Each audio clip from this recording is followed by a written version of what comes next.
తాలిబాన్లకి మోడీ నిధులిస్తారా? ప్రస్తుతం ఒక చర్చ సిఐఏ మాజీ అధికారి సారా చేసుకొచ్చారు.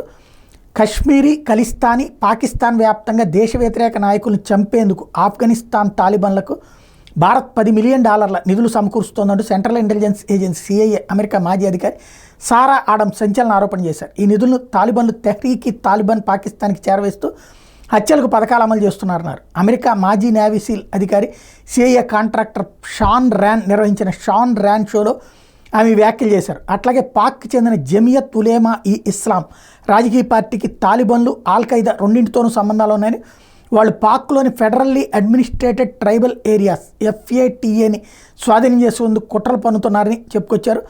ఆడమ్స్ వ్యాఖ్యలను ఎవరూ ధృవీకరించలేదు. ఆమె నేపథ్యాన్ని బట్టి లేవనెత్తిన అంశాల మీద విచారణ దారితీసే అవకాశాలు కూడా లేకపోలేదు అంటున్నారు.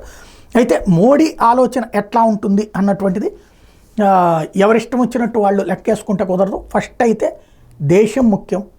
భారతదేశాన్ని నాశనం చేయాలనుకునేవాడు ప్రపంచంలో ఎక్కడున్నా వదలకూడదు. దానికి ఏ రకమైన ఎత్తేసినా తప్పేం లేదు. అదేంటనేది ఎవరికి చెప్పాల్సిన అవసరం కూడా లేదు.